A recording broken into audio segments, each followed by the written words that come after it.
Tanya here, coming to you to support you with your big emotions, help self-regulation in parenting so you can show up present with your kids.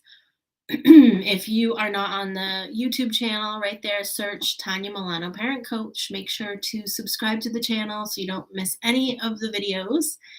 And these videos can get out to more mamas that need it. Also, I have a Facebook group. If you're not in there yet, make sure to get in my Facebook group, Reactive to Relax Self-Care Without the Guilt. That's where we find ways to take care of ourselves, our needs, so that we can be the change we wish to see in our kids. Okay, so get in there. There's tons of free resources in the guide section. Make sure to check it out. Follow along with my daily videos there as well and comment. Make sure you hashtag replay so that I know that you're here and I can respond to you and we can have a little chat. Okay, so today we're talking about, are you having a hard time trusting your kids? Okay, trust is a really big concept. So with like everything that I talk about, trust starts within, trust with yourself. So if you have a hard time with trust, it is a good one to get curious about. So if trust brings up a lot in you, take a moment right now. This is what I do in my coaching. Ground your sit bones in, roll your shoulders back, plant your feet on the ground, close your eyes or look down. Check in with your body.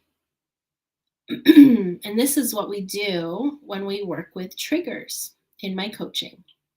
When you hear the word trust, where do you feel it in your body? When you hear that word trust, what sensations come up in your body? Maybe you go to an excited feeling, an expansive, a moving, a tingling, or maybe you go to a contraction, like tight chest or a shortness of breath. So what is your relationship with trust, first of all? That's where we start in coaching. So, and if you have if getting in touch with the body sensations is difficult, I do have programs for that. And there are tons of free resources in my Facebook group. So that's where you go into the guide section, look for mindfulness, activities, body awareness, all of that. Because that's the first thing that's happening when you are with your kids is those body sensations. Okay, back to what we're talking about. The reason I came up with this topic is because, well, it's a big word right now, ruminating, and ruminating's in this book that I'm reading, Brene Brown, just thinking over and over and over without like a solution. And with the war, Russia and Ukraine, I haven't really thought this through. Like, I haven't talked to my kids about it. They're 5 and 9. So when there's a big event like this,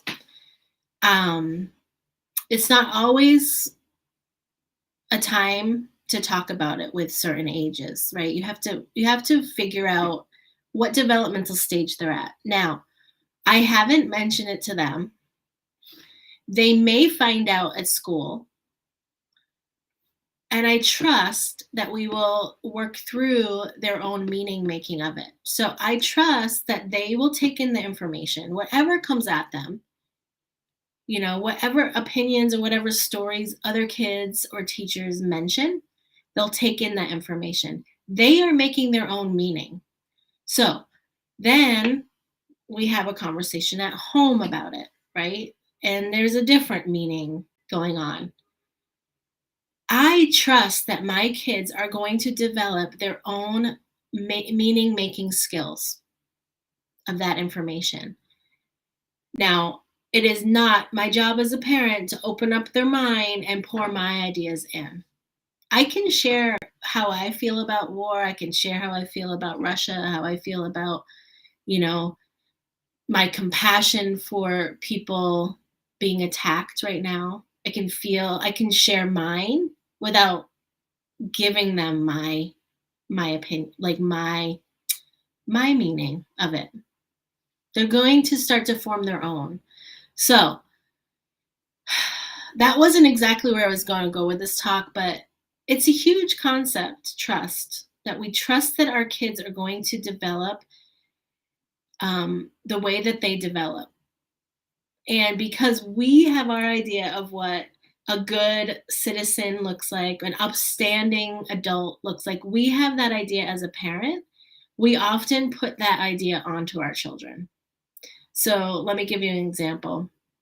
Taylor, yesterday, she came in the bathroom. I was taking a bath and she came in and because I wanted to talk to her, and she was hiding something in her mouth and she didn't want to talk, like tell me. Like I was like, "What's in your mouth?"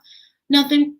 Trying to talk, like, try to hide it. I'm like, "Well, really, what's in your mouth?" Like, I just total curiosity, no shame, no guilt, not like in trouble. But she was making meaning out of that she, like, something was gonna happen if I told mom, right? And I got a glimpse of it. So I was like, "Are those your Tic Tacs?" And she's like, "Yeah." And she started laughing, right? I have no idea why she's hiding them. I have my own ideas as to why she's hiding them. I trust that she's just developing her own way of being in the world, right? And I don't want to shame her for hiding stuff, because the more I shame her for hiding things, the more she is going to hide things from me, because she does not want to feel that shame and embarrassment. So I didn't even get mad, for hiding or lying, right? Like, there's no point in that part of it. She's learning and making meaning from being able to trust me and trust my reactions to her. I hope this is making sense, but I don't want to shame and blame my kids for their behaviors. I want them to make their own inner decision of what integrity looks like to them and what gaining trust in another looks like to them.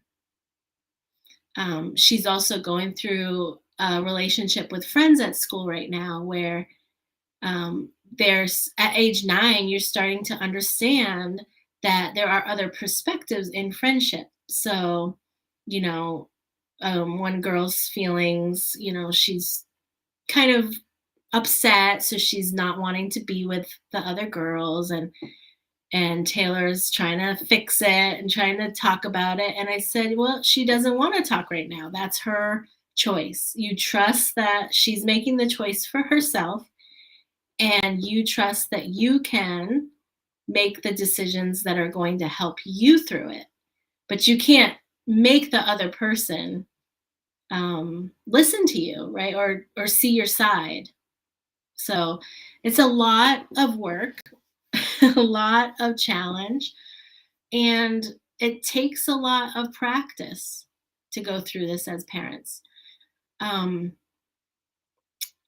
Yeah, there's so much more I could say on this, and I got kind of off topic. So I'll probably make another video about trust, because I did not mean to talk about war, and I did not mean to talk about these stories that came up, but I do want to keep this video short. So before I get off here, I just want to say, if trusting your kids, or if they are lying to you and you are super triggered about this, I just want you to know that lying is part of developmental, it's part of the developmental stages. It has nothing to do with your parenting skills, okay? Although you will feel that it does, and it will be very difficult to sit with. And that's why I have my coaching programs. So in the description of this video, I have an 8-week course coming up, Parenting Pause. That's where we go through our triggers and work through them. I have a group starting in April, so make sure that you get on the wait list, and then we'll set up a time to talk about times that work for you. So I'm collecting times that work for people, and we will come up with a time for the group. I keep the group super small, 8 to 10 people, so that we can really, really get into the heart of our parenting and really really show up for each other and build trust. You do need to build trust to talk about these things. So I do have limited spaces there. And if one on one is better for you, because it is vulnerable work to talk about our parenting, I do have one on one as well. So make sure to book a time in the description of the video, and we can just talk about this stuff together and see if it's a good fit for you. But before I get off, I also need to tell you Home in the Home Revolution, I still have a few spots for founding members, and they get into this Parenting Pause class as part of that program. So if you are ready to get more than 8 weeks of coaching, jump in Home in the Home Revolution because it's a lifetime access. It does get my Parenting Pause course for the next few members and weekly coaching and experts in parenting and a whole 7 modules all about gentle parenting, conscious parenting. So that is the place to be. So message me, founding members, so that I can get you in there at this super, super discounted rate as I start the program. All right. Have a great week, everybody. Just one reminder, it's the new moon this week, so I will be doing some new moon things in my coaching programs. And if you're in the yoga club, make sure to do the new moon practice and journaling. And if you're not, then get in. What are you waiting for? I'm here to take care of you and to hold you accountable to your self-care. Come join us. All right. I will see you tomorrow, everybody. Have a great day.